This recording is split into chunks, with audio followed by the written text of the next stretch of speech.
55ஆம் அதிகாரம் ஏசாயா தீர்க்கதரிசன புஸ்தகம் 55ஆம் அதிகாரம் 9வது வசனத்தை நாம் வாசிக்கலாம். சேர்ந்து வாசிப்போமா? பூமியை பார்க்கிலும் வானம் எல்லாம் வாசிக்க மாட்டேன்றீங்களே.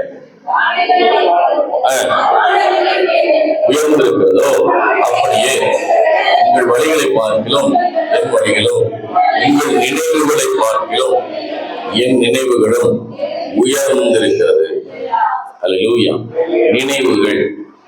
நினைவுகள் அப்படின்னு சொன்னா எண்ணங்கள், திங்கிங், எண்ணங்கள். எண்ணுகிறீங்கல்ல, நினைக்கிறீங்களே, இது இப்படி முடிக்கணும், இது இப்படி செய்யணும், இது இப்படி பண்ணணும் அப்படின்னு நம்ம நினைக்கிற காரியத்தை குறித்துதான் வேதம் சொல்கிறது எண்ணங்கள். ஆனால் வேதம் நமக்கு சொல்கிற வார்த்தை என்ன சொல்றதுன்னு சொன்னால், உங்களுடைய நினைவுகளை பார்க்கிலும் உங்களுடைய வழிகளை பார்க்கிலும் என்னுடைய நினைவும் என்னுடைய வழியும் எப்படிப்பட்டதா இருக்கிறதா? உயர்ந்ததா இருக்கிறது, மேன்மையானதா இருக்கிறது, ஆசீர்வாதமானதா இருக்கிறது. உங்களுடைய வாழ்க்கையில இயேசு கிறிஸ்து வைத்திருக்கிற திட்டம், இயேசு கிறிஸ்து வைத்திருக்கிற நோக்கம், இயேசு கிறிஸ்து வைத்திருக்கிற அந்த காரியங்கள் மிகவும் பெரியதா இருக்கிறது. சத்தமா ஹல்லேலூயா. மிகவும் பெரியது. உங்கள் நினைவுகள் என் நினைவுகள் அல்ல, உங்கள் வழிகளுடைய வழிகள் அல்ல. உங்கள் நினைவுகளை பார்க்கிறோம், என்னுடைய நினைவு உயர்ந்ததாக இருக்கிறது. அல்லேலூயா. அப்போ நம்முடைய வாழ்க்கையில் எப்படி இருக்க வேண்டும் என்பதை குறித்தும், நம்முடைய நினைவுகள் எப்படி இருக்க அதிகமாக மாற வேண்டும் என்பதை குறித்தும் இந்த கால வேளையிலே நாம் தியானிக்க போகிறோம். அல்லேலூயா. சிலர் நினைக்கிறாங்க இயேசு கிறிஸ்துவை ஏற்றுக்கொண்ட உடனே எண்ணங்கள் எல்லாம் மாறிடும், நினைவுகள் எல்லாம் மாறிடும், நல்ல எண்ணம் வந்துடும் அப்படின்னு சொல்றாங்க. ஆனா இல்ல, நாம் இயேசு கிறிஸ்துவை ஏற்றுக்கொண்ட போது நம்முடைய ஆவி புதிதாக மாறுகிறது. அல்லேலூயா. நம்முடைய ஆவி புதிதாக மாறுகிறது. இந்த ஆவியாளர் உள்ள வந்துதான் நம்முடைய எண்ணங்களையும் நம்முடைய விருப்பங்களையும் நம்முடைய குணநலங்களையும் அவர் மாற்றி தருகிறார். அல்லேலூயா. அப்போ ஆண்டவருடைய வார்த்தையை உள்ளே அனுப்பி, ஆண்டவருடைய வசனத்தை உள்ள அனுப்பி, இந்த தேவ ஆவியானவர் நமக்குள்ள இருக்கிறார்ல, நமக்குள்ள ஊற்றப்பட்டிருக்கிற தேவ ஆவியானுடைய சத்தத்தை கேட்கும் போது நம்முடைய எண்ணங்கள் மாறுகிறது, நம்முடைய நினைவுகள் மாறுகிறது. அல்லேலூயா. ஒரு சில வசனத்தை நாம் பார்க்கலாம்.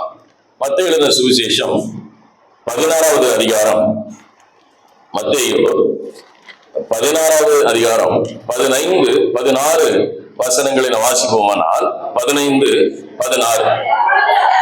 அப்பொழுது சரி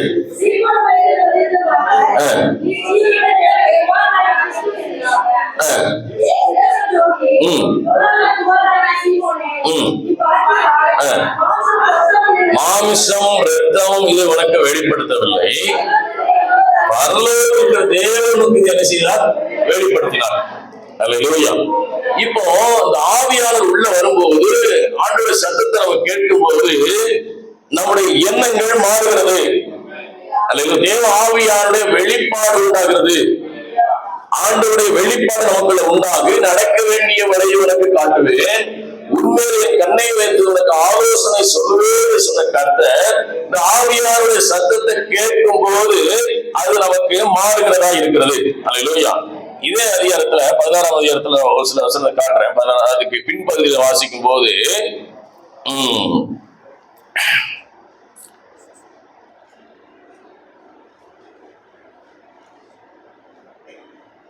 22வது வசனத்தை வாசிக்கலாம். 22ல அதே அதிகாரத்தில் 22. அப்பொழுது பேதுரு அவரை தனியே அழைத்து கொண்டு போய், ஆண்டவரே, இது உமக்கு நேரிடக்கூடாது, இது உமக்கு சம்பவிப்பதில்லை என்று அவரை கடிந்து கொள்ள தொடங்கினார். அதற்கு இயேசு என்ன சொன்னார்? அடுத்த வசனத்துல அவரை பார்த்து, எனக்கு பின்னாக போ சாத்தானே, நீ எனக்கு இடராய் இருக்கிறாய், தேவனுக்கு ஏற்றவைகளை சிந்தியாமல் மனுஷனுக்கு ஏற்றவைகளை சிந்திக்கிறாய் என்று சொன்னார். முதல்ல சொன்னாரு பேதுருவை பார்த்து, யாருக்கு உனக்கு வெளிப்படுத்தினா? ஜீவனுள்ள தேவனாகிய பிதா உனக்கு என்ன செய்தாரு? இதை வெளிப்படுத்தினார். அப்போ ஆவியானவருடைய சத்தத்தை கேட்பதற்கு ஆவியானவரோடு இணைந்திருக்கும் போது ஆண்டவர் நமக்கு நடக்க வேண்டிய வழிகளை காட்டி, எண்ணங்களை காட்டி, அவருடைய சித்தத்தையும் அவருடைய திட்டத்தையும் நமக்கு காண்பித்துக் கொண்டே வருகிறார். எப்பொழுது நாம் மாமிசத்திற்கு நேராக நாம் திருப்பப்படுகிறோமோ, மாமிச எண்ணங்களுக்கு நேராக திருப்பப்படுகிறோமோ, மாமிசத்தினுடைய நினைவுகளுக்கு நேராக திருப்பப்படுகிறோமோ, பேதுரு என்ன சொன்னாரு? ஆண்டவர் என்ன சொன்னாரு? சிலுவையில் மரிக்க போறேன் அப்படின்னு சொன்னாரு. இது நேரிடக்கூடாது, இது நடக்கக்கூடாது. அதான் சொல்றாரு, நீ தேவனுக்கு ஏற்றவைகளை சிந்தியாமல் எதை குறித்து சிந்திக்கிறாய்? மனுஷனுக்கு ஏற்றவைகளை சிந்திக்கிறாய். அப்போ நம்முடைய வாழ்க்கையில ஒவ்வொரு நாளும் மனுஷனுக்கு ஏற்றவைகளை சிந்திக்கிறதுக்கான வாய்ப்புகளும் இருக்கிறது, தேவனுக்கு ஏற்றவைகளை சிந்திக்கிறதுக்கான வாய்ப்புகளும் நமக்கு இருக்கிறது. இப்போ அதை நம்ம பேலன்ஸ் பண்ணணும், அதை நம்ம சரிபடுத்தணும். இப்போ நான் ஒரு காரியத்தை செய்யும் போது, ஒரு திட்டத்தை செய்யும் போது, ஒரு நோக்கத்தை செய்யும் போது, இது தேவனுக்கு சித்தமானதா, இது தேவனுக்கு பிரியமானதா, நான் செய்கிற காரியம், நான் பேசுகிற காரியம், நான் செயல்படுத்துகிற காரியங்கள் தேவனுக்கு இது பிரியமா இருக்கிறதா என்பதை நாம் ஆராய்ந்து பார்த்து நாம் தேவ ஆவியானுடைய சத்தத்தை கேட்க வேண்டும். அல்லேலூயா. அப்ப நம்ம மாமிசத்துல சிந்திக்கிற சிந்தனைகள் இருக்குது. என்னது? பொறாமை, எரிச்சல், கோபம், வைராக்கியம், ரெண்டகம் பண்ணுதல், கோல் சொல்லுதல், பிரிவினை உண்டாக்குதல், பொறாமப்படுதல், எரிச்சல் அடைதல், இது எல்லாமே நமக்கு என்ன செஞ்சிட்டு இருக்கோம்? உள்ள இருந்துகிட்டே இருக்கு, உள்ள இருந்துகிட்டே இருக்கு. ஆனால் அதை நாம் கீழே தள்ளி அதை சாகடித்து தேவனுக்கு ஏற்றவைகளை நாம் சிந்திக்க வேண்டும். அல்லேலூயா. நீங்கள் விவசாயத்தை பார்ப்பீர்களானால், நெல்லுக்கு நெல் விதைக்கிறாங்க, நெல்ல நடுறாங்க, நெல் பயிரை நடுறாங்க, அது வளருது. ஆனால் அதோடு கூட சேர்ந்து களையும் வளருகிறது. அதோடு சேர்ந்து என்ன வளருது? களையும் வளருது. ஒரு நெல் சாகுபடி செய்வதற்கு 3 முறை களை எடுக்கணும். எத்தனை முறை களை எடுக்கணும்? 3 முறை என்ன செய்வாங்க? களை எடுப்பாங்க. இந்த களைக்காக யாரும் விதை போடுவதில்லை, இந்த களைக்காக யாரும் விவசாயம் செய்வதில்லை. ஆனால் களை தானாக வளர்கிறது. அல்லேலூயா. அப்ப அந்த விவசாயி பணம் செலவு செய்து ஆட்களை அனுப்பி அந்த களைகளை அவர் கொடுக்கிறார். கிராமத்துக்கு போற சொல்லுவோம், எங்க போறீங்க? களை எடுக்க போறோம். களைகளை எடுக்க. அப்போ நம்முடைய வாழ்க்கையில் இருக்கிற களைகளை நாம் எடுத்தாக வேண்டும். எப்போ தேவனுக்கு ஏற்றவர்களை நாம் சிந்திக்கும் போது மனுஷனுக்கு ஏற்ற சிந்தனை சில வரும், வராதுன்னு சொல்ல முடியாது, வரத்தான் செய்யும். 3 வருஷம் கூடவே இருந்து பேருக்கு அந்த சிந்தனை வந்துச்சு. சோ நமக்கும் வரும். அப்போ இந்த இடத்துல நம்ம தீர்மானம் எடுக்கணும், இந்த இடத்துல டிசைட் பண்ணணும், நாம் எதை தேவனுக்கு ஏற்றவர்களை செய்யும். இது நான் செய்கிற காரியம் தேவனுக்கு பிரியமானதா, நான் பேசுகிற காரியம் தேவனுக்கு பிரியமானதா, நான் செயல்படுகிற காரியம் தேவனுக்கு பிரியமானதா என்பதை நான் நிறுத்தி நிதானித்து நாம் ஆராய வேண்டியது அவசியமா இருக்கிறது. அல்லேலூயா. அப்ப அதை சொல்றாரு, வாசிக்கலாம். அதுக்கு அந்த யோவானுக்குள்ள இருப்போம். யோவான் 13:2 வாசிக்கல. யோவான் 13:2 ஆண்டவர் சொல்றாரு,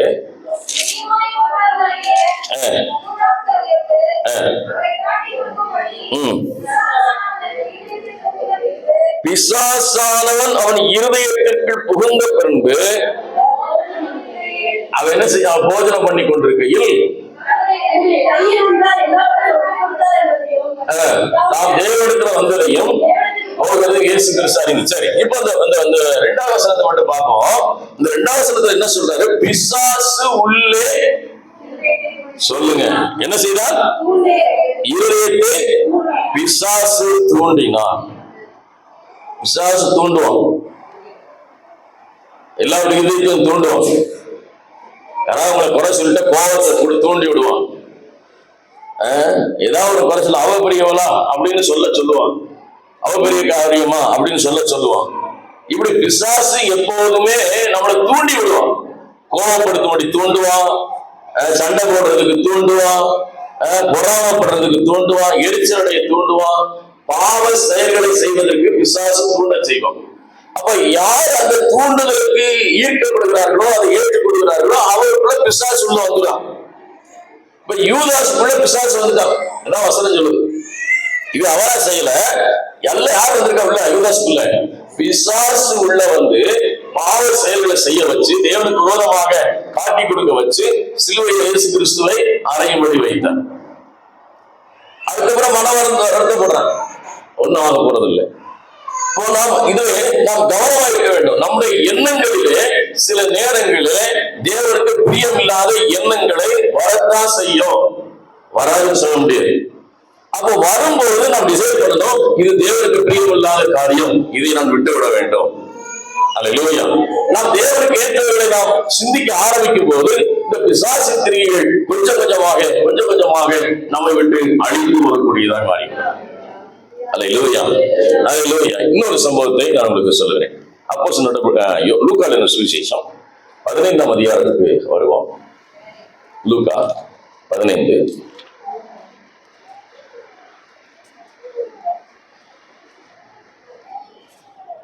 25 29 வரைக்கும் வாசிக்க போகிறோம். எல்லாரும் வேத புத்தகத்தை திருப்பிக் கொள்வோம். எல்லாரும் வாசிக்க, எல்லாரும் சேர்ந்து வாசிக்கணும் சத்தமா.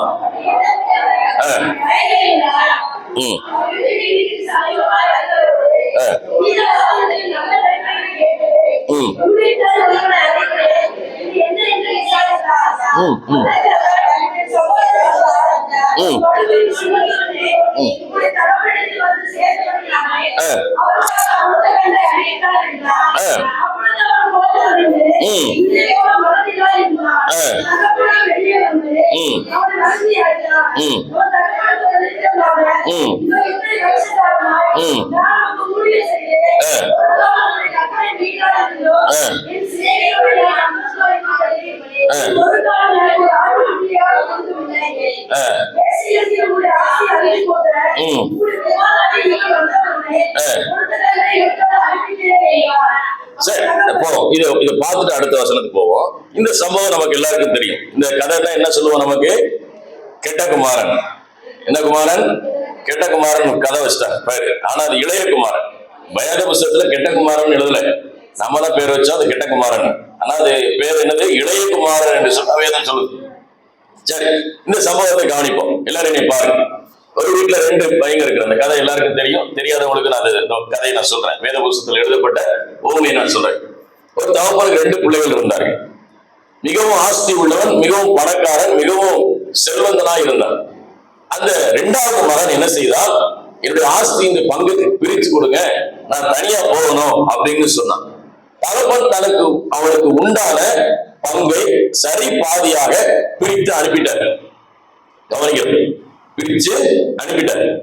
மீதம் இருக்க பங்கு யாருக்கு சொந்தம்? சொல்லுங்க கொஞ்சம். மூத்த மகனுக்கு சொந்தமானது. இப்போ இளைய மகன் பட்டணத்துக்கு போய் பணத்தை எல்லாம் செலவு செய்து அழித்து, வேசிகளிடத்தை அடிச்சு, எல்லாத்தையும் அடிச்சுட்டு, நண்பர்களிடத்தை அடிச்சு, குடிச்சு வெறிச்சு எல்லாத்தையும் அழிச்சுட்டு, பன்றி தின்ற தவிடு கூட அவனுக்கு கிடைக்காம அவன் மனம் திரும்பி வர்றான். வீட்டுக்கு வந்தா அவங்க அப்பா என்ன செய்தாரு? தகப்பன் ஓடி போய் அவனை கட்டி அணைத்து முத்தமிட்டு அவனுக்கு விருந்து வைத்து, அவனுக்கு மோதிரம் கொடுத்து, அவனுக்கு ட்ரெஸ் போட்டு, மேல தாளங்கள் முழங்க என்ன செஞ்சிட்டு இருக்கு? வீட்டுல பங்கன் நடந்துட்டு இருக்கு. ஆனால் மூத்த மகனும் தினமும் அப்பாவுக்காக உடைக்கிறவன், அப்பா சொல் போய் கேட்கிறவன், அப்பாவை ஏற்று பேசாதவன், அப்பாவுக்கு பிரியமில்லாத காரியத்தை ஒண்ணு கூட செய்யாதவன், எல்லாம் அப்பா என்ன சொல்றதோ அதை மட்டும் செய்வான். அவன் காலையில இருந்து போய் விவசாயம் பண்ணி வேலை பார்த்து அப்படியே டயர்டா களைப்பா வீட்டுக்கிட்ட வர்றான். வீட்டுல பார்த்தா மேல தாளம் முழங்கு, சீரியல் போட்டிருக்கு, போக்கஸ் லைட் கட்டி இருக்கு, பிரியாணி மணக்குது. இவன் கேட்கிறான், வீட்டுக்கு என்ன வீட்டுல என்ன நடக்குதுன்னு கேட்கிறான்.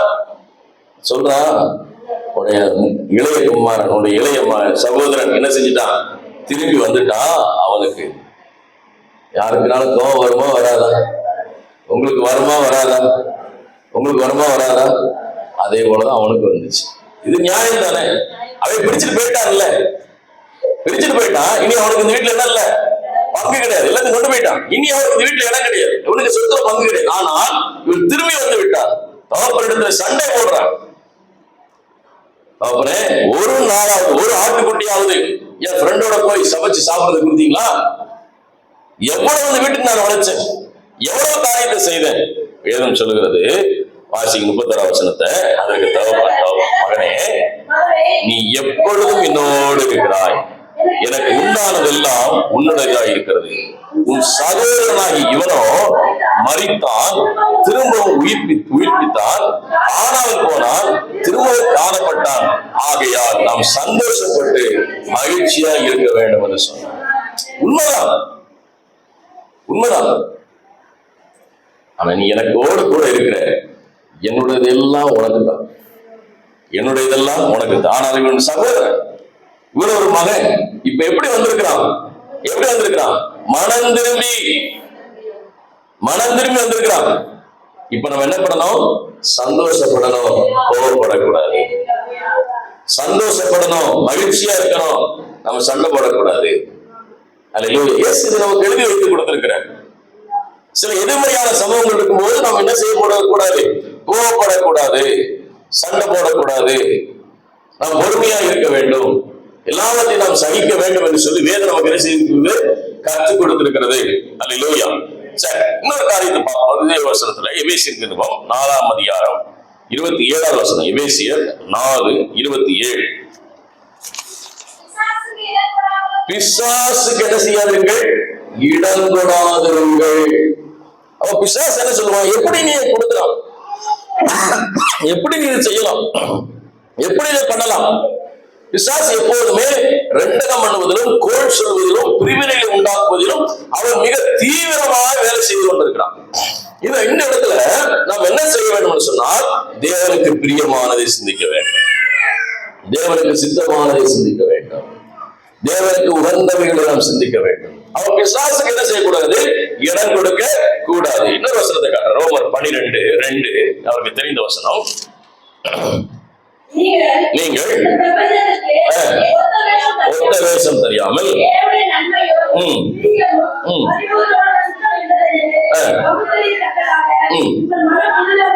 உங்கள் மனம் புதிதாகிறதுனாலே மறுரூபமாகுங்கள். என்ன சொல்றாரு? உங்கள் மனம் புதிதாகிறதுனால என்ன ஆகுங்கள்? மறுரூபம் ஆகணும். என்ன மாறணும்? சிந்தை மாறணும், உங்களுடைய பார்வை மாறணும். அல்லேலூயா. எப்போதும் நம்ம என்ன செய்ய கூடாது? அது இப்படி, இது இப்படி, அது இப்படி விட்டுறணும். அல்லேலூயா. நமக்கு தேவனுக்கு பிரியமானது மட்டும்தான் சிந்திக்கணும். நம்முடைய எண்ணங்கள் மாற மாற மாற நாம் புதிதாக்கப்பட்டு கொண்டே வருகிறோம், புதிதாக்கப்பட்டு கொண்டு வருகிறோம், புது சிருஷ்டியாய் மாற்றிக் கொண்டு வருகிறோம். சில நேரங்களில் பிசாசு என்ன செய்வான்னா, தேவையில்லாத எண்ணங்களை நம்முடைய இருதயத்துல விதைக்கிறான், தேவையில்லாத காரியத்தை மனசுக்குள்ள விதைச்சு தேவனுக்கு விரோதமாக எழுப்பி நிற்கும்படி செய்கிறான், தேவனுக்கு பிரியமில்லாத பேசும்படி செய்கிறான், தேவனுக்கு சித்தம் இல்லாத சிந்திக்க வைக்கிறான். ஒரு இடத்துக்கு போனா பிசாசு நமக்கு முதல்ல காட்டுறது என்னது? 72 குறையை காட்டுவான். என்ன காட்டுவான்? 72 குறைகளை காட்டுவான். நடந்துட்டு இருந்தது, நிச்சயத்துக்கான எல்லா வேலையும் நடந்துட்டு இருக்கு. 2 நாட்களாக எவ்வளவு முயற்சி பிரயாசப்பட்டு வேலைகளை நடத்தி கொண்டிருக்கிறோம். அங்க ரோட்ல வர சொல்லாரு, என்ன பாஸ்டர் நீங்க எப்போ ஃபங்க்ஷன் வச்சாலும் மழை வந்து என்னது? அவருடைய வேலை என்னன்னா, பாஸ்டர் எப்போ பார்த்தாலும் பாஸ்டர் டேம்ல தண்ணி 67 அடி வந்துருச்சு, 67.5 வந்துருச்சு, மழை வந்துருச்சு, வெள்ளம் வந்துருச்சு, பெரியார் டேம் பெருகிடுச்சு, தண்ணி திறக்க போறான், சிக்னல் கொடுத்துக்கிட்டே. அவருடைய வேலை என்னது? அவருடைய அதை செய்யற நம்ம எண்ணத்தங்களை, நம்முடைய விருப்பங்களை, நம்முடைய சித்தத்தை பிசாசு என்ன செய்யறான்? இப்படிதான் தூண்டி விடுவோம். நம்ம என்ன செய்யணும்? இயேசு நாமத்தினால அதை துரத்தணும். அல்லேலூயா. உதாரணத்துக்கு சொல்றேன், இப்படி நிறைய காரியங்களை, உண்மைகளை நமக்கு பிசாசு காண்பித்து, இதான் உனக்கு நடக்கும், இதான் உனக்கு கிடைக்கும், உனக்கு இதுதான் ஆகும். ஆனால் நாம் இயேசுவின் வார்த்தையை கொண்டு நம்முடைய எண்ணங்களை மாற்ற வேண்டும். அல்லேலூயா. நம்முடைய சிந்தையை மாற்ற வேண்டும், நம்முடைய விருப்பங்களை மாற்ற வேண்டும். உண்மையை நாம் ஏற்றுக்கொள்ள கூடாது. இயேசுவின் நாமத்தினால நான் ஜெயம் பெறுவேன். அல்லேலூயா. கடன் இருக்கிறது உண்மை, பலகீனம் இருக்கிறது உண்மை, இந்த வாழ்க்கையில் சில பிரச்சனைகள் இருக்கிறது உண்மை. ஆனால் உண்மையை ஏற்றுக்கொள்ளாமல் இயேசுவின் நாமத்தினால இந்த கடன் பிரச்சனையிலிருந்து கர்த்தர் என்னை விடுதலையாக்கி என்னை ஆசீர்வாதமாக வைப்பார் என்பதுதான் விசுவாசத்தின் எண்ணங்களிலே மாற்றம். அல்லேலூயா. பலகீனம் இருப்பது உண்மை, வியாதி இருப்பது உண்மை. ஆனா இந்த வியாதியின் பலகீனத்தின் மத்தியிலும் இயேசு எனக்கு பரம வைத்தியராக இருக்கிறார், யெகோவா ராபா எனக்கு சுகத்தை கர்த்தர் கொடுப்பார் என்பதுதான் நாம் எண்ணங்களிலே மாற்றம் அடைகிறது. இந்த எண்ணங்களிலே மாற்றம் அடைந்தவர்கள் என்ன செய்வாங்கன்னா எதுக்குனாலும் சோர்ந்து போக மாட்டாங்க, எதுக்குனாலும் சோர்ந்து போக மாட்டாங்க. இன்னைக்கு அதை குறித்து ஒரு பகுதியை நாம் தியானிக்க போறோம். சோர்வான எண்ணங்களை விதைக்கிறவன் பிசாசு. வாசிக்கலாம் 1 ராஜாக்களின் புஸ்தகம் 19ஆம் அதிகாரத்துல 2வது வசனத்துல 40வது வசனம் வரைக்கும் நம்ம தியானிக்க போறோம். ஆனால் அதுல ஒரு சில காரியத்தை மட்டும் நான் உங்களுக்கு சொல்றேன். 1 ராஜாக்கள் எடுத்துக்கொள்வோம், 19ஆம் அதிகாரம்.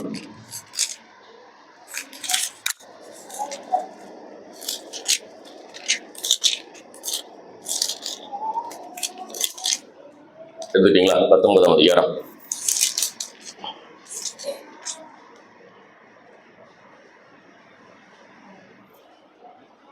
பதினெட்டாம் அதிகாரத்தில் நடந்த சம்பவம் என்ன கவனிங்க. 18ஆம் அதிகாரத்தில் நடந்த சம்பவம் என்ன பாருங்க. எலியா என்ன செய்தான்? 400 பாகால் தீர்க்கதரிசிகளை வெட்டி போட்டார். 18ஆம் அதிகாரத்துல கவனிங்க. 18ஆம் அதிகாரத்தில் நடந்துச்சு. எலியா என்ன செய்தான்? 400 தீர்க்கதரிசிகளை வெட்டி போட்டான். வானத்திலிருந்து அக்கினியை இறக்கினான். அல்லேலூயா. என்ன செய்தான்? வானத்திலிருந்து அக்கினியை இறக்கி அந்த பலிபீடத்தில் இருக்கிற பலிகளை சுட்டரித்து போடத்தக்கதான ஒரு வல்லமையான ஊழியக்காரனா இருந்தார். இப்படி ஒரு அற்புதத்தை நீங்க எங்கேயாவது உங்க கிராமத்துல செஞ்சிட்டீங்கன்னா, ஊழியத்துல செஞ்சிட்டீங்கன்னா எப்படி இருக்கும்? சத்தத்தையே காணவே.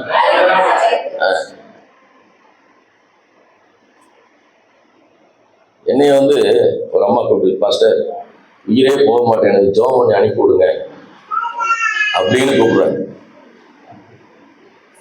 யாரு பாஸ்டர் செத்து போயிட்டாங்க உயிரோட எழுப்பு வாங்கன்னு கூப்பிடுறாங்க. என்ன செய்ய கூப்பிடுறாங்க? பாஸ்டர் ரொம்ப இழுத்துக்கிட்டே இருக்கு, ஜீவன் நடக்க மாட்டேங்குது, அது ஒரு ஜெபம் பண்ணு. சரி, ஒரு ஜெபம் பண்ணி அந்த அம்மா எந்திரிச்சிருச்சு. மரித்து போன அம்மா எந்திரிச்சிருச்சு அப்படின்னா எப்படி இருக்கும்? எப்படி இருக்கும் சொல்லுங்க. நீங்க வருத்தப்படுற மாதிரி தெரியுது. ஐயோ எந்திரிச்சிருச்சு, இந்த அம்மா போய் சேரன்னு பார்த்தா இந்த அம்மா உயிரோட எழுப்பிட்டு போயிட்டாரு அப்படின்னு இல்ல. சரி, அப்போ சரி என்ன செய்வாங்க? இந்த செய்தி எல்லாம் பரவும். நீங்க சொல்லுவீங்களா, போய் எங்க சர்ச்சில் எங்க பாஸ் என்ன செஞ்சிட்டாரு, ஒரு அம்மா செத்து போன அம்மா வேலை செஞ்சிட்டாரு, உயிரோட எழுப்பிட்டாருன்னு எல்லாத்துக்கும் சொல்லுவீங்களா? சொல்ல மாட்டீங்களா? சொல்லுவோம். அப்ப அங்கிருந்து கேள்விப்பட்டு கூப்பிடுறாங்க, என்னை பாஸ்டர் திருநெல்வேலிக்கு வாங்க பிரசங்கம் பண்ண, நாகர்கோவிலுக்கு வாங்க, சென்னைக்கு வாங்க அப்படின்னு எல்லா இடத்துக்கும் என்ன பிரசங்கத்தை கூப்பிடுறாங்க.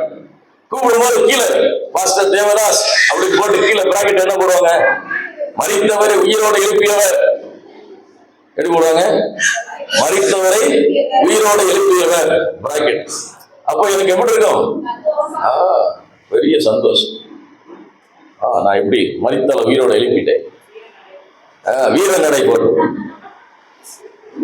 சரி, ஆனா இங்க அடுத்த அதிகாரத்துல பார்க்கிறோம், சோர்ந்து போற எலியா வானத்திலிருந்து அக்கினியை இறக்கினான்.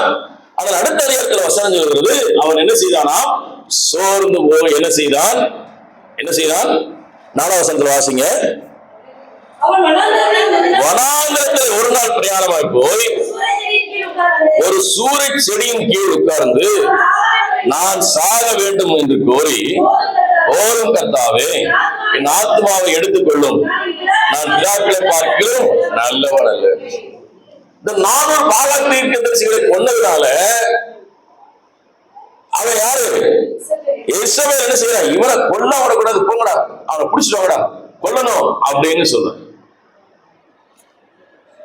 தேவனுடைய வல்லமை பெற்ற ஊழியக்காரன் 400 பாகால் தீர்க்கதரிசிகளை வெட்டி போட்டவன், வானத்திலிருந்து அக்கினியை இறக்கிறவன். இந்த செய்தியை காட்டு ஒரு பொல்லாத கூட்டம் எழுமி நிக்குது இந்த எலியாவை கொல்றதுக்கு. நம்ம என்ன செஞ்சிருப்போம்? இயேசுவின் நாமத்தினால நேத்தன பலன் வந்திருக்கு, நேத்தன உயிரோட எழுப்பியிருக்கான், அவன் பலன் அனுப்பான். ஆனா என்ன செஞ்சுட்டான்? ஒரு நாள் பிரயாணம் போய் எங்க செஞ்சுட்டான்? சூரிய செடியிலே ஒளிந்து கொண்டான்.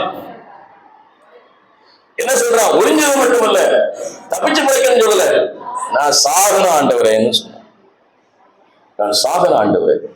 இன்னைக்கு அநேகருடைய வாழ்க்கையில் அநேகருடைய காரியம் பிரச்சனை அதிகமாகும் போது, சூழ்நிலை வித்தியாசமாய் போகும்போது நாம் செய்கிறது செத்தா நல்லா இருக்குமே, எதுக்கு இந்த உலகத்தை வாழ்றதுக்கு, வாழ்ந்து என்ன பண்ண போறோம், வாழ்ந்து என்ன செய்ய போகிறோம். ஆனால் எவ்வளவு பெரிய அற்புதங்கள் ஆண்டவர் செய்தார் என்பதை நம்ம அநேக நேரங்களில் மறந்து போகிறோம், மறந்துட்டோம். எவ்வளவு அற்புதங்களை செஞ்சிருக்காங்க, எவ்வளவு அதிசயங்களை செஞ்சிருக்கிறாங்க மறந்து போயிட்டு என்ன சொல்றோம், நான் சாகர ஆண்டவர், பிரச்சனை என்னால சகிக்க முடியல, இந்த வேதனை என்னால் சகிக்க முடியல, இந்த பாடுகள் என்னால் சகிக்க முடியல, நான் செத்தா நல்லா இருக்கும் அப்படின்னு அநேக நேரங்களிலே நாம் சோர்ந்து வருகிறோம். இந்த தேவனுடைய மனுஷனாகிய எலியாவை என்ன செய்தான், சோர்ந்து போனான். ஆனால் வசனம் சொல்லுகிறது 19ஆம் அதிகாரம் 5ஆம் வசனத்துல, படுத்துக்கொண்டு நித்திரை செய்தான். அப்பொழுது ஒரு தேவதூதன் தட்டி எழுப்பி எழுந்திருந்து போஜனம் பண்ணு. எந்திரி. யார் வந்து தேற்றுறது? தேவதூதன். ஆவியானவர் தேற்றுகிறார். பழைய ஏற்பாட்டுல தேவதூதன் வந்தா, புதிய ஏற்பாட்டுல ஆவியார் நமக்குள்ள இருந்து தேற்றுறாரு. பயப்படாத, கலங்காத, திகையாத, நான் உன் தேவன், நான் உனக்கு பலம் தருவேன், நான் உனக்கு சுகம் தருவேன், நான் சொன்ன வார்த்தையை நிறைவேற்றுவேன், உன் வாக்குத்தத்தத்துக்கு உண்மை உள்ளது, அந்த வாக்குத்தத்தம் மாறாதது அப்படின்னு சொல்லி ஆண்டவர் என்ன செய்யறாரு, நம்மளை பலப்படுத்துறாரு. என்ன பலப்படுத்தினாலும் எவ்வளவு சொன்னாலும் என்ன செய்ய மாட்டேங்க, இந்த காதுல இருந்து மூளைக்கு போக மாட்டேங்குது, இந்த காது வழி போய் இந்த காது வழியா ஓடிடு. எவ்வளவு தேவனுடைய வசனத்தை சொன்னாலும், எவ்வளவு வார்த்தை சொன்னாலும் பயப்படாதீங்க சார், கர்த்தர் கூட இருக்கிறாரு, கர்த்தர் உங்களுக்கு பலன் தருவார், கர்த்தர் உங்களுக்கு சுதந்திரம் தருவார், இந்த பிரச்சனைகளை மாற்றி போடுவாருன்னு எவ்வளவு கர்த்தர் வசனத்தை சொன்னாலும் என்ன செய்ய மாட்டேங்க, உள்ள போக மாட்டேங்க, உள்ள போகல. இவன் என்ன செஞ்சா, தேவதூதன் தட்டி வைத்து சாப்பிடு. அவன் என்ன செய்தான், 6ஆம் வசனத்தை வாசிக்கிறோம். அவன் விழித்து பார்த்த போது ஒரு பாத்திரம் தண்ணீரும் திரும்பவும் படுத்துக் கொண்டார். நம்ம செய்யறோம்ல, ஆராதனைக்கு வரும், ஹல்லேலூயா, கர்த்தர் வல்லவர், கர்த்தர் நல்லவர், கர்த்தர் பெரியவர், இயேசு எனக்கு கூட இருப்பாரே, பாட்டு பாடணும்ல, வாக்குத்தத்தங்கள் ஆம் என்றும் இருக்கிறது, அவர் சொன்ன வார்த்தை நிறைவேறும் வாய்ப்புன்னு சொல்லிட்டு வீட்டுக்கு போறவங்க என்ன செஞ்சிருது, சுவங்கின காத்த கொடுக்குற மாதிரி என்ன செஞ்சிருது, இறங்கிடுது. இங்க நல்லா இருக்கும். எலியா அப்படிதான், நல்லா சாப்பிட்டா, சாப்பிட்டு என்ன செஞ்சிட்டான், திரும்பவும் படுத்துக்கிட்டான். அடுத்த வருஷம் வாசம் திரும்ப 2ஆம் முறை வந்து அவனை தட்டி எழுப்பி போஜனம் பண்ண வேண்டிய பிரயாணம் வெகு தூரம் என்றார். அவன் எழுந்து புசித்து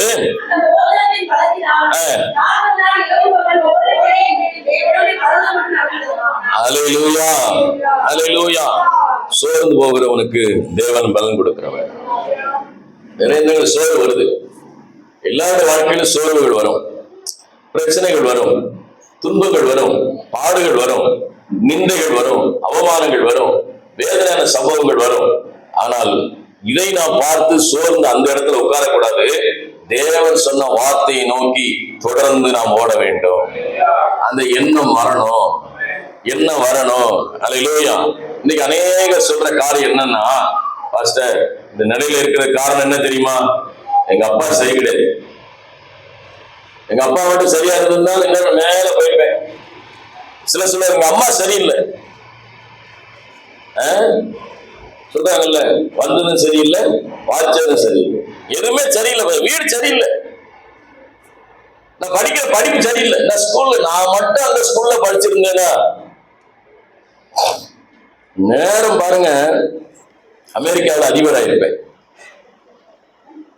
நீ மட்டும் அவளை படிக்க வச்சிருந்தாங்கன்னா மேல போயிருந்திருப்பேன்.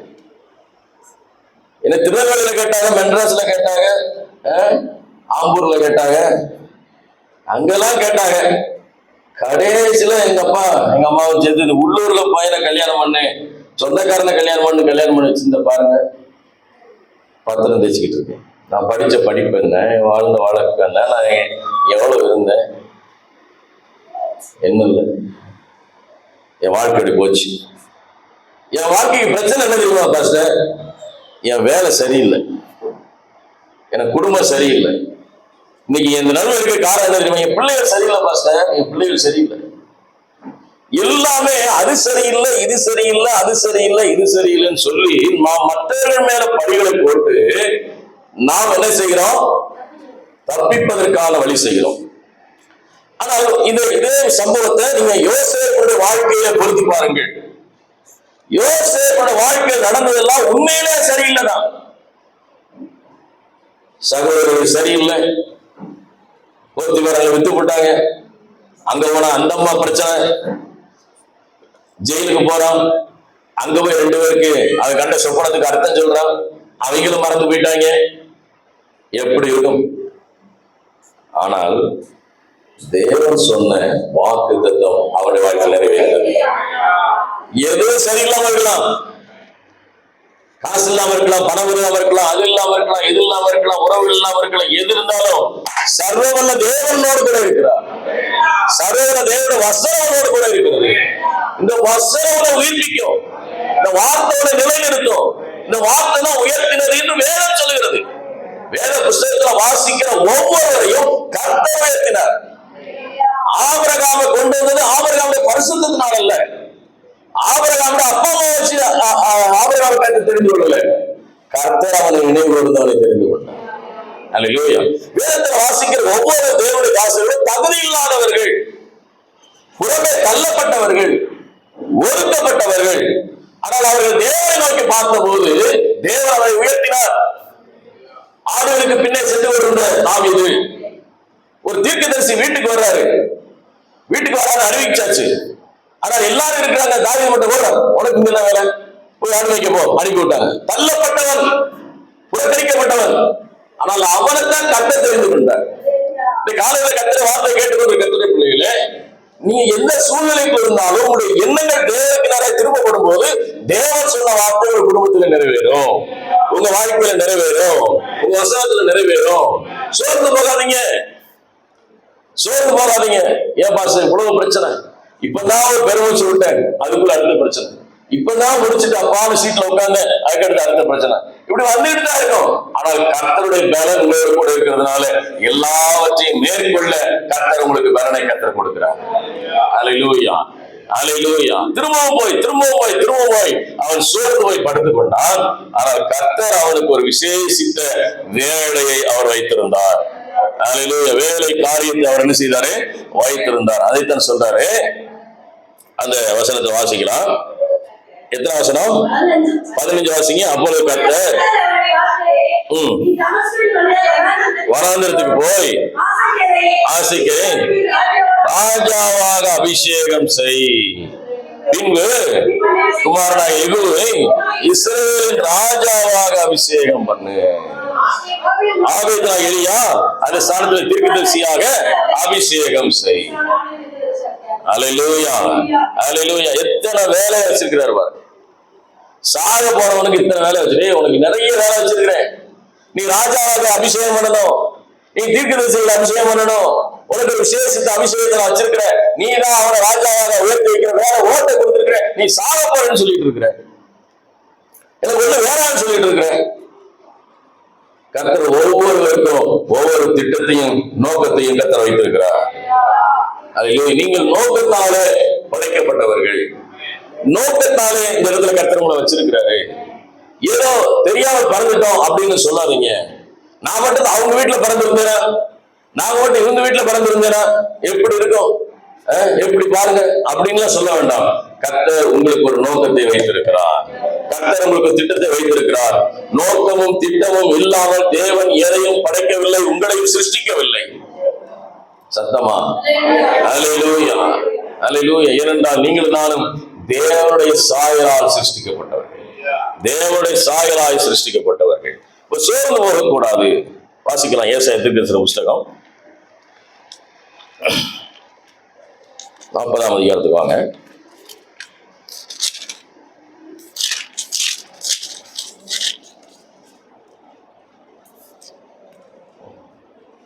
இருபத்தி 9ஆம் வசனத்தை வாசிங்க. சோர்ந்து போகிறவனுக்கு அவர் பலம் கொடுத்து, சத்துவம் இல்லாதவனுக்கு அவர் சத்துவத்தை பெருக பண்ணுகிறார். அல்லேலூயா. ஆமா, ரொம்ப சோர்ந்து போறவங்க, இந்த வயசானவங்க ரொம்ப பலகீனமா இருப்பாங்க. வயதானவங்க பலகீனமா இருக்கும். ஹாஸ்பிட்டல் போன உடனே ஒரு B12 இன்ஜெக்ஷன் போடுவாங்க. என்ன போடுவாங்க? ஒரு B12 இன்ஜெக்ஷன் போட்ட உடனே செஞ்சிடும், அப்படியே பலன் வந்துடும். அது வரைக்கும் மருமகளை வெட்டி போட்டு கொடுமா அப்படின்வாங்க. அந்த B12 இன்ஜெக்ஷன் போட்டாங்க மருமகளே அப்படின்வாங்க. என்ன வந்துருது? ஒரு பலன் வந்து அது போல வசனம் சொல்லுது, சோர்ந்து போகிறவனுக்கு என்ன கொடுக்கிறாராம்? பலன் கொடுக்கிறார். உங்களுக்கு கர்த்தர் பலன் தருவாரு. ஏனென்றால் நீங்க தொடர்ந்து ஓடி உங்களுக்கு வைக்கப்பட்டிருக்கிற இலக்கை அடைவதற்கு, உங்களுக்கு வைத்திருக்கிற நோக்கத்தை அடைவதற்கு, உங்களுக்கு வைத்திருக்கிற திட்டத்தை அடைவதற்கு அவர் பலன் தருவார். அவர் பலன் கொடுக்கிறவர். உங்களை மடங்கடிக்கிறவர் அல்ல, உங்களை பொல்லாங்கிறார் சோதிக்கிறவர் அல்ல. இயேசு ரொம்ப நல்லவர். அல்லேலூயா. இயேசு ஒருபோது ஒரு காலம் தீங்கு செய்யாதவர். அல்லேலூயா. வசனம் அதைத்தான் சொல்லுகிறது. அவர் பலன் இல்லாதவனுக்கு, சோர்ந்து போகிறவனுக்கு பலன் கொடுத்து, சத்துவம் இல்லாதவனுக்கு சத்துவத்தை வலிமையை பெற செய்கிறார். டிரான்ஸ்லேஷன் வலிமை, பலனே இல்லையா? 1 கிலோ வெயிட் கூட தூக்க முடியல, படிக்கட்டு ஏற முடியல, ஓட முடியல, ஒரு வேலை செய்ய முடியல, ரொம்ப நேரம் நிக்க முடியல, எனக்கு அப்படின்ற பலகீனமா இருக்கலாம். சில வேளையில பிரச்சனைகளை பார்த்து சோர்ந்து போகிறோம். அப்படி சொல்றாரு, அந்த பிரச்சனைகளை தாண்டுவதற்கான வலிமையை கர்த்தர் தருகிறார், பலனை உங்களுக்கு தருகிறார். பெற்றுக்கொள்கிற கர்த்தரை ஸ்தோத்திரம் பண்ணுவோம். ஹல்லேலூயா, ஹல்லேலூயா. அவர் தருகிறவர். இந்த வார்த்தை சொல்றது, ஜீவனோட வார்த்தை சொல்றது, நான் பெருக பண்ணுவேன் சொல்றாரு. 30வது வசனத்துல, இளைஞர்களும் இளைப்படைந்து சோர்ந்து போவார்கள், வாலிபரும் இடறி விழுவார்கள், கர்த்தருக்கு காத்திருக்கிறோ புது பலன் அடைவார்கள். அல்லேலூயா. இந்த வசனம் சொல்லுது, இளைப்படைந்து போவாங்க. யாரு? பலசாலிகள், இளைஞர்கள். நம்ம நினைக்கிறோம் அவன் வாலிப பையன் ஓடுவான், அதெல்லாம் பிரச்சனை இல்லை. வசனம் சொல்லுகிறது, நீ தேவனுடைய பலத்தை நம்பினால் உங்களால ஓட முடியும். ஏரியா ஓடுனா எத்தனை நாள்? 40 நாள். வசனம் சொல்லுகிற 40 நாள் இரவும் பகலும் ஓடினான். அல்லேலூயா. இங்க இருந்து நடந்து வீட்டுக்கு போறதுக்குள்ள முதல்ல காலத்துல தண்ணி குடிப்பான் அப்படின்னு. அப்படிதானே? எலியா எத்தனை நாள் நடந்தாரு? 40 நாள் இரவும் பகலும். அப்ப ஆண்டவர் எவ்வளவு பலனை கொடுத்திருப்பாரு 40 நாள் நடக்கிறதுக்கு. அல்லேலூயா. இரவு பகல் நடப்பதற்கு இன்னைக்கு ஆண்டவர் அந்த பலனை உங்களுக்கு தருகிறாரா? அவர் கர்த்தருக்கு காத்திருக்கிறோ புது பலன் அடைந்து கழுகுகளை போல சட்டைகளை அடித்து உயர எழும்புவார்கள். ஹல்லேலூயா, ஹல்லேலூயா. சோர்ந்து போகிறவருக்கு பலன் கொடுக்கிற கர்த்தர், பலன் இல்லாதவருக்கு பலத்தை பெருக பண்ணுகிற கர்த்தர். இன்னொரு வசனத்தை காட்டுறேன். சங்கீதம் 130வது சங்கீதம், சங்கீதம் 130.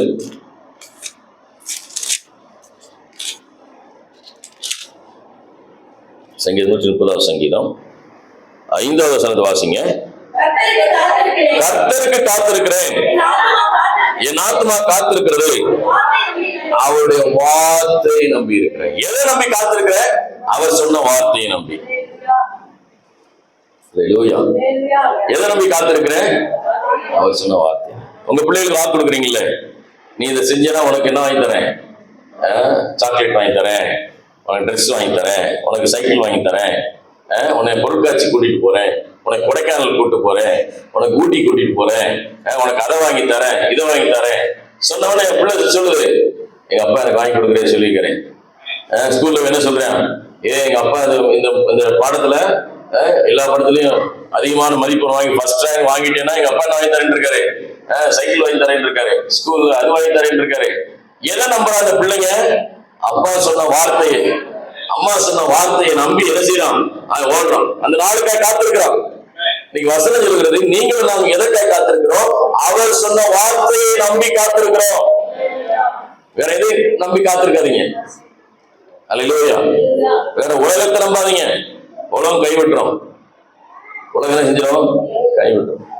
உலகம் கைவிட்டுரும். பணம் கைவிட்டுரும். பணம் நிரந்தரம் அல்ல. அல்லேலூயா. பணம் நிரந்தரமானதல்ல, சொத்து நிரந்தரமானதல்ல, உறவுகள் நிரந்தரமானதல்ல. அவர் சொன்ன வார்த்தை நித்தியமானது. அவர் சொன்ன வார்த்தை மாறாதது. அவர் சொல்றாரு, நீ என்ன நம்பிரு, என் வார்த்தையை நம்பிரு, நான் உயர்ந்த இடத்துல வைக்கிறேன். கர்த்தருக்கு காத்திருக்கிறேன், என் ஆத்துமா காத்திருக்கிறது, அவருடைய வார்த்தையை நான் என்ன செய்திருக்கிறேன்? நம்பி இருக்கிறேன். சங்கீதம் 123, சங்கீதம் 123 2 சொல்லுங்க. 2 வாசிங்க, எல்லாம் சேர்ந்து வாசிப்போம். எல்லாம் வாசிங்க. இதோ வேலைக்காரன் கண்கள் தன் எஜமானை நோக்கி இருக்கிறது போலவும் வேலைக்காரியின் கண்கள் தன் எஜமாட்டியை நோக்கி இருக்கிறது போல எங்கள் தேவனாகிய கர்த்தர் எங்களுக்கு இரக்கம் செய்யும் வரை எங்கள் கண்கள் அவரையே நோக்கி. அல்லேலூயா. வேலைக்காரன் எதை காத்திருக்கான்? எஜமான் ஏதாவது செய்வாரா? ஹெல்ப் பண்ணுவாரா? அவதான் அமைதியா பார்த்துருவோம். வேலைக்காரன் எஜமான் வந்தோடனே வாங்க வேலை செய்யும். அப்படி ஓடுவான், இப்படி ஓடுவான், அதை செய்வோம். எதுக்கு? ஏதாவது எஜமான் பார்த்து கூட 100 சேர்த்து தர மாட்டாரா? ஏதாவது அவங்களுக்கு சேர்த்து சம்பளத்தை இன்க்ரீஸ் பண்ண மாட்டாரா? கூட்ட மாட்டாரா? ஏதாவது தர மாட்டாரா? வேலைக்காரி என்ன செய்யறான்? எஜமாட்டி என்ன செய்யறான்? ஆமா, பாத்திரம் வளர்க்குற மாதிரி டம்முன்னு 4 போடுறான். போட்டு எஜமானி காது கட்டிச்சுன்னா என்ன செய்யும்? எஜமானி அம்மா ஏதாவது நமக்கு சேர்த்து கொடுக்கும், ஏதாவது செய்யும். அப்படி என்ன செய்யறான்? காத்திருக்கிறான். எஜமானையும் எஜமாட்டியும் காத்திருக்கிறான். சொல்ற தாவீது, காத்திருக்கிறது போலவும் எங்கள் தேவனாகிய கர்த்தர் எங்கள் இரக்கம் செய்யும் வரை என் கர்த்தர் அவரையே நோக்கி. அவரை நோக்கி பாருங்க, அவருடைய வார்த்தையை நோக்கி பாருங்க. உங்க எண்ணங்கள் மாறட்டும், உங்கள் சிந்தனைகள் மாறட்டும். பூமிக்குரியவர்கள் அல்ல, மேலானவைகளை நோக்கி பாருங்க. மேலானவைகளை நோக்கி பாருங்க. பரலோகத்தின் தேவனை நோக்கி பாருங்க. அவரை நோக்கி பாருங்க. இந்த உலகத்துல நிறைய குப்பைகள் இருக்கும், நிறைய குப்பை இருக்கும். எவ்வளவு சொன்னாலும் குறை சொல்ற உலகம் இருக்கும். என்ன செஞ்சாலும் குறை சொல்லிட்டு தான் இருக்கும். அல்லேலூயா. என்ன செய்தாலும் உங்களுக்கு குறை சொல்ற உலகம் நம்ம சுத்தி நிக்கத்தான் செய்யும். அது சரியில்லை, இது சரியில்லை, பாடினது சரியில்லை, நீ ஆடினது சரியில்லை, நீ ஓடினது சரியில்லை, நீ உட்கார்ந்தது சரியில்லை, நீ சீவுனது சரியில்லை, அவன் மூக்கு சரியில்லை, அவன் கண்ணு சரியில்லை, அவன் அது சரி சொல்லிக்கிட்டே தான் இருப்பாங்க. அதெல்லாம் காதுல போடக்கூடாது. அல்லேலூயா. நாம் தேவனை நோக்கி பார்க்கணும். நம்ம அனைவர்களை மற்றவர் சொல்றதை பார்த்து ஏன்டா இந்த உலகத்துல இருக்கிறோம், ஏன்டா அப்படி இருக்கிறோம் அப்படின்னு நினைக்கிறீங்களா? என்னைக்காவது உங்க கண்ணாடி முன்னால நின்று நான் அழகா இல்லையேன்னு என்னைக்காவது சொல்லியிருக்கீங்களா? அழகா இருக்கிறேன்னு சொல்லியிருக்கீங்களா? என்னமே சொல்லலைன்றீங்க. நான் ரொம்ப அழகா இருக்கேன்னு சொல்லியிருக்கீங்களா? யாரெல்லாம் சொல்லியிருக்கீங்க நான் ரொம்ப அழகா இருக்கேன்? 4 பேர் கை தூக்குறீங்க. நீங்க சொன்னதே இல்லையா? காக்கைக்கு தன் குஞ்சு பொன் குஞ்சு. அல்லேலூயா. ஆமென். ஆமா, நம்ம அழகாத்தான் இருக்கிறோம். அல்லேலூயா. கர்த்தர் நம்ம அழகாத்தான் படைச்சிருக்கிறாரு. ஏனென்றால் நீங்களும் நானும் அப்பா அம்மா சாயலை காட்டிலும் நீங்க தேவனுடைய சாயலா சிருஷ்டிக்கப்பட்டவர்கள். நீங்கள் ஆராதிக்கிற கர்த்தருடைய சாயல் இருக்கிறது. அவருக்கு இருக்கிற மூக்கு எனக்கு இருக்கு, அவருக்கு இருக்கிற கண்ணு எனக்கு இருக்கு, அவருக்கு இருக்கிற வாய் எனக்கு இருக்குது, அவருக்கு இருக்கிற கை எனக்கு இருக்குது. அவர் எப்படி இருக்கிறாரோ அப்படியே சிருஷ்டித்து இருக்கிறார். நம்ம உட்காந்துட்டு அழகு இல்லை அப்படின்னு வருத்தப்படக்கூடாது, சோர்ந்து போகக்கூடாது, முடி நரைச்சிருச்சேன்னு கவலைப்படக்கூடாது. அது நிறைய கம்பெனியில கருப்பட்டை வைக்கிறான். அல்லேலூயா. கர்த்தர் நம்மை நேர்த்தியாய் படைச்சிருக்கிறார். சோர்ந்து போகாதீங்க. வாழ்க்கையில கர்த்தரை நோக்கி பாருங்க. உங்களுடைய எண்ணங்கள் மாறட்டும். குறைவுகளை நோக்கி பார்க்காதீங்க, துன்பத்தை நோக்கி பார்க்காதீங்க. என் தேவனை நீ விடுதலையாக்க வல்லவர்னு சொல்லுங்க. என் தேவனை உயர்த்த வல்ல. சோர்ந்து போகாதீங்க. பிரச்சனைகளை பார்த்து சோர்ந்து போகாதீங்க, சூழ்நிலையை பார்த்து சோர்ந்து போகாதீங்க. சிலருக்கு காசு இருந்தது ஹல்லேலூயா ஹல்லேலூயா ஹல்லேலூயா அப்படின்றீங்க. காசு இல்லைன்னா இயேசு நாமத்தினால எனக்கு கர்த்தர் வல்லவரா இருக்கிறார். அல்லேலூயா. சிங்க கெவியில தூக்கி போட்டாலும் கர்த்தர் என்னோட கூட இருக்கிறார், என்னை விடுவிக்க வல்லவரா இருக்கிறார். அல்லேலூயா. ஆமா, எனக்குள்ள காசுல இருந்து பாக்கெட்ல இருந்து காசு போனா தான் அடுத்த காசு வரும். நான் 500 மாத்த மாட்டேன் 500 தான் இருக்கு. 500 கூட வராது. 500 மாத்திட்டேன்னு வைங்க, அடுத்து வந்துடும். அல்லேலூயா அல்லேலூயா. என் தேவன் நல்லவர், என் தேவன் வல்லவர். அவரை நம்புங்க, அவருடைய வார்த்தையை நம்புங்க. பிரச்சனைகளை பார்த்து சோர்ந்து போகாதீங்க, சூழ்நிலையை பார்த்து சோர்ந்து போகாதீங்க. பிறர் சொல்ற வார்த்தைகள்ல காதுல போட்டுக்கிறாதீங்க. அது நல்ல சொல்லு இருக்காது. உங்களை தீமைப்படுத்துகிற, உங்களை பொல்லாங்கு செய்கிற, உங்களை வேதனைப்படுத்துகிற வார்த்தைகள் இருக்கு. அதை தூக்கி போட்டுட்டு கர்த்தர் சொன்ன வார்த்தை நிறைவேறும், கர்த்தர் சொன்ன வசனம் நிறைவேறும். எங்களுக்கு பிடிச்சிருப்போம். ஆண்டவரை நோக்கி பார்ப்போம். ஆண்டோட வார்த்தைக்கு நன்றி சொல்லுவோம். ஆண்டவரே, நாளை கொடுத்த வார்த்தைக்கு நன்றி ஆண்டவரே. இந்த வசனத்துக்கு நன்றி ஆண்டவரே. இந்த வார்த்தை எங்களுக்குள்ள இருக்கிறபடியால் ஸ்தோத்திரம்.